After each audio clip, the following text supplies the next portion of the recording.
Everyone welcome back to my channel aspirants UPSC IAS. तो मैं आज आपको 10 मई 2022 के द हिंदू का एनालिसिस देने वाली हूं। तो चलिए देखते हैं। पहले आप पेज फर्स्ट पे आ जाइए। इसमें है amid rising violence Mahinda Rajapaksa quit as Sri Lanka PM. तो देख लीजिए कि बहुत ज़्यादा वायलेंस जब से बहुत ज़्यादा रेज हो गया, बहुत ज़्यादा बढ़ गया वायलेंस श्रीलंका में। तो जो वहाँ के जो पीएम है प्राइम मिनिस्टर महिंद राजपक्षा, उन्होंने क्विट कर दिया श्रीलंका के पीएम के पद से। ठीक है, तो ये इस वाले में बताया गया है। Decision come after his supporters brutally assaulted peaceful protesters. तो ये तब हुआ जब सपोर्टर्स जो इनके हैं उन्होंने ब्रूटली असॉल्ट किया है पीसफुल प्रोटेस्टर्स, जो पीसफुली बैठ के प्रोटेस्ट कर रहे थे उनको असॉल्ट किया, उसके बाद ये हुआ। ठीक है, Sri Lanka prime minister Mahind Rajapaksa resign on Monday. उन्होंने मंडे को रिजाइन कर दिया।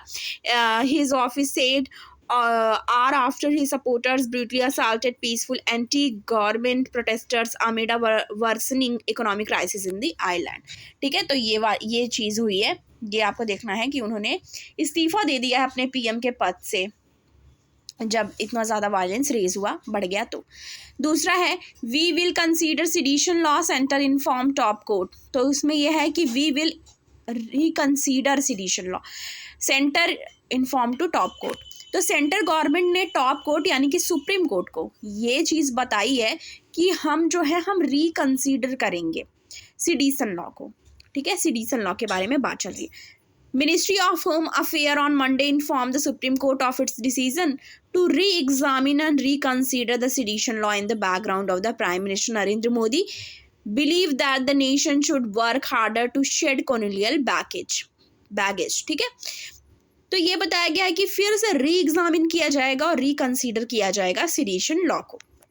प्राइम मिनिस्टर नरेंद्र मोदी जी ने क्या कहा है कि बहुत ही जो वो ये बोल रहे हैं कि जो nation should work harder, nation जो है वो बहुत ज़्यादा हार्ड वर्क कर रहा है, शेड कर सके जो कॉलोनियल ठीक है कॉलोनियल बैगेज चल रहा है उस चीज़ को। इंक्लूड क्या किया गया इसमें, आउटडेटेड लॉज जो हैं while celebrating 75 year of independence under the banner of आज़ादी का अमृत महोत्सव।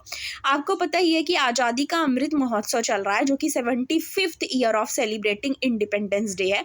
तो उसके अंतर्गत ये बोला जा रहा है कि अब हम जो कॉलोनियल बैगेज है उसको हटा करके अपनी चीज़ों को अपने तरीके से करेंगे और री एग्जामिन और रिकंसीडर करेंगे जो भी लॉज हैं। ठीक है, ये बात इसमें कही जा रही है, ये भी आपको पढ़ना है।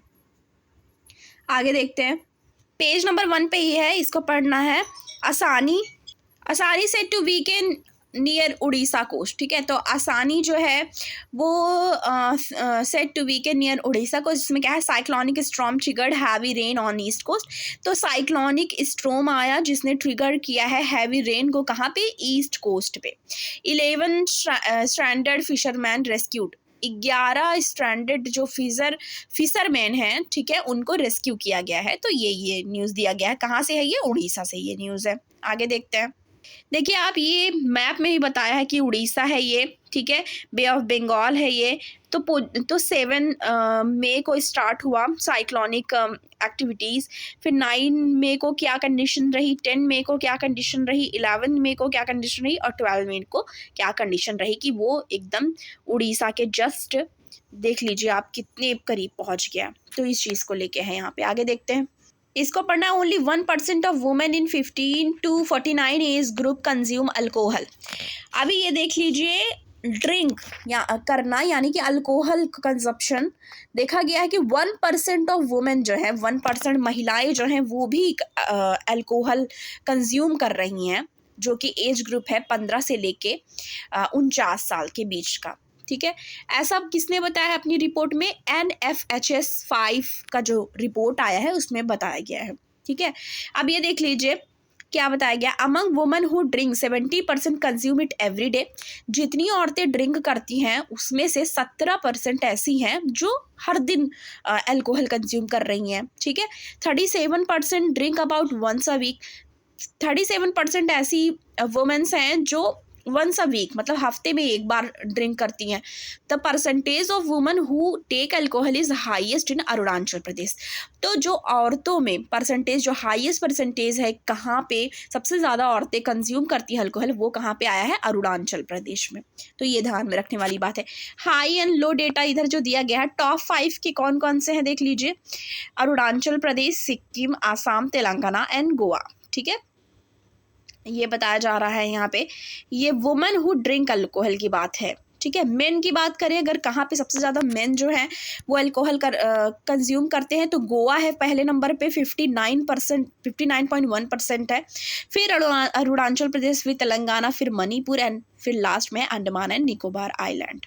बॉटम 5 में देख लीजिए यूपी में बहुत ही कम है, 0.1%, मतलब 1% भी नहीं है कि कंजप्शन किया जाए औरतों के द्वारा, मतलब 0.1%, मतलब सबसे कम, बहुत कम।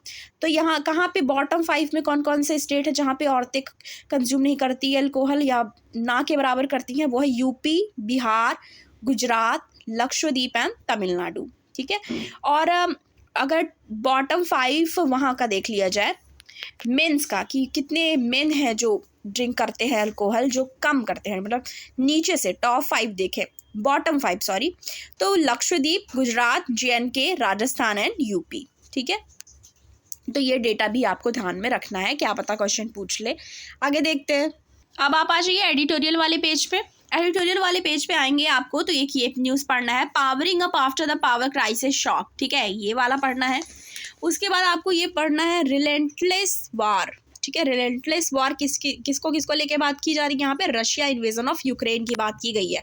जो रशिया ने यूक्रेन का इन्वेजन किया है उस चीज़ को उसको लेके बात की गई है कि रिलेंटलेस जो होता है, रिलेंटलेस वॉर चल रहा है वहाँ पे। उसके बाद आपको ये पढ़ना डेजोनेंस इन इंडिया जर्मन टाइज। तो एक डेजोनेंस की बात की गई है इंडिया जर्मन टाइज के बीच में। Whether the prime minister visit to Germany change the perception about India's stand on Ukraine assume critical importance. तो ये बात की जा रही कि क्या, देखिए क्या हो सकता है कि ऐसा प्राइम मिनिस्टर जो है वो विजिट उन्होंने किया जर्मनी, तो क्या परसेप्शन चेंज होगा कि इंडिया का स्टैंड जो है यूक्रेन को लेके। ठीक है, तो एक क्रिटिकल इंपॉर्टेंस के नज़रिए से इसको देखा जा रहा है। आगे देखते हैं। उसके बाद आपको ये पढ़ना द इम्पॉर्टेंस ऑफ इमिग्रेंट्स। ठीक है, इम्पॉर्टेंस क्या है इमिग्रेंट्स की, वो बात की जा रही है। ठीक है, ये भी पढ़ लेना है, आर्टिकल इंपॉर्टेंट है। आगे देखते हैं। टेक्स्ट एंड कॉन्टेक्स्ट वाले पेज पे आ जाइए। इसमें ये पढ़ना है the search algorithms in action. Search algorithm is in action, ये पढ़ना है। इसमें क्या बताया गया है? In algorithm essentially is a series of instruction. तो ये एक सीरीज होता है इंस्ट्रक्शन का। टेक जायंट अल्फ़ाबेट ठीक है, INC Google who flagship product is the Google search engine is the dominant player in the search market. तो बस जैसे कि सर्च एल्गोरिथम की बात की गई है, तो इसमें क्या है कि गूगल होगा, बहुत सारी ऐसी नेटवर्क साइट है जहाँ पे हम कुछ भी सर्च करते हैं, कुछ भी पता लगाते हैं। जैसे इसमें गूगल हो गया, ठीक है, जिसमें टेक जायंट अल्फ़ाबेट है, तो बहुत सारी सर्च इंजन्स हैं, उसको लेके बात की गई है और मेनली यहाँ पे गूगल की बात की गई है। आगे देखते हैं। The standard model of particle physics gets a jolt. इसमें क्या बात करिए? What does the CDF measurement of W boson mass imply for physics. तो देख लीजिए इसमें क्या है कि इसमें आप ये देखिए बात इसमें की जा रही है फिजिक्स से रिलेटेड कि कैसे जो स्टैंडर्ड मॉडल ऑफ पार्टिकल्स है, particle physics get a jolt, कैसे जोल्ट देखने को मिलता है, ये भी आपको पढ़ना है। साइंस एंड टेक से रिलेटेड है ये। आगे देखते हैं। इसके बाद आप यहाँ पे आ जाइए। ठीक है, यहाँ पे आपको देखना है Sudhanshu Dhulia Jamshed Pardiwala take oath as Supreme Court जज। तो मैंने कल के न्यूज़ में ही आपको बताया था कि 2 लोगों को, ठीक है, और ये भी आपने देखा होगा कि मैंने इनके बारे में एक्सप्लेन किया था जमशेद पाड़ीवाला के बारे में। तो मैंने कल आपको ये बताया था कि जो जस्टिस पाड़ीवाला है वो पारसी कम्युनिटी के 6 ऐसे सुप्रीम कोर्ट के जज बने। ठीक है, तो आज ये न्यूज़ आई है कि Sudhanshu Dhulia and Jamshed Pardiwala take oath as a Supreme Court जज। उन्होंने सुप्रीम कोर्ट के जज के तौर पे क्या किया? ओथ लिया, ठीक है, शपथ लिया। Top court resign full strength with their appointment, top court regain है, sorry not resign, top court regain full strength with their appointment. तो इन दोनों लोग के अपॉइंटमेंट से जो टॉप कोर्ट है यानी कि सुप्रीम कोर्ट उसकी फुल स्ट्रेंथ हो गई है। आगे देखते हैं और क्या पढ़ना है। इसके बाद आपको ये पढ़ना है Andaman and Nicobar island to get gas plant. तो अंडमान और निकोबार को ने जो आइलैंड नेशन है अंडमान एंड निकोबार उनको गैस प्लांट मिल गया है। Environment ministry has approved an exemptions to law governing regulations of coastal zone. ठीक है, तो बस इसमें ये न्यूज़ में यही आपको जानना है कि अंडमान एंड निकोबार आइलैंड को गैस प्लांट मिल गया है, वहाँ के लिए अच्छा है, तो ये आपको ध्यान में रखना। आगे देखते हैं। इसके बाद आपको ये पढ़ना है government said to ask reserve bank to help push bond yield lower. तो गवर्नमेंट ने ये कहा है, अर्ज किया है रिजर्व बैंक से कि हेल्प करे पुश बॉन्ड यील्ड करने में लोअर। ठीक है, पुश बॉन्ड यील्ड लोअर करने के लिए हेल्प करे। इसमें क्या है, बाइंग बैक गवर्नमेंट बॉन्ड और open market operation are option. Options क्या क्या है बताया गया है उनकी तरफ से कि बाइंग बैक गवर्नमेंट बॉन्ड खरीद सकते हैं, ओपन मार्केट ऑपरेशंस के थ्रू भी चीज़ें की जा सकती हैं। ठीक है, तो ये आपको पढ़ना है। आगे देख लीजिए, NTPC invite bid to import 4.53 million tons of coal. ठीक है, एनटीपीसी ने इन्वाइट किया है बिड करने के लिए कि इंपोर्ट किया जा सके। ठीक है, एनटीपीसी ने इनवाइट किया है बिड करने के लिए कि इंपोर्ट किया जा सके 4.53 million tons of the coal. Mandate is to buy 20 million tons imported dry fuel and amid shortage. ठीक है, शॉर्टेज के बीच में ये भी मंडेट किया गया है कि बाई किया जाएगा 20 मिलियन टन इंपोर्ट किया जाएगा ड्राई फ्यूल को। तो आपको पता ही है कि इसके पहले आपको 2-3 दिन पहले मैंने न्यूज़ बताया था, उसमें ये था कि इंडिया जो है वो लार्जेस्ट इम्पोर्टर है। ठीक है, कोल की, तो देख लीजिए, तो ऑब्वियस है कि इम्पोर्ट ही कराएंगे। ठीक है, तो बस आज के द हिंदू के एनालिसिस में इतना ही। अगर आपको द हिंदू का एनालिसिस अच्छा लगता हो तो प्लीज़ लाइक करिएगा, शेयर करिएगा और ज़्यादा से ज़्यादा मेरे चैनल को सब्सक्राइब करिए। मिलती हूँ आपको नेक्स्ट वीडियो के साथ। Thank you.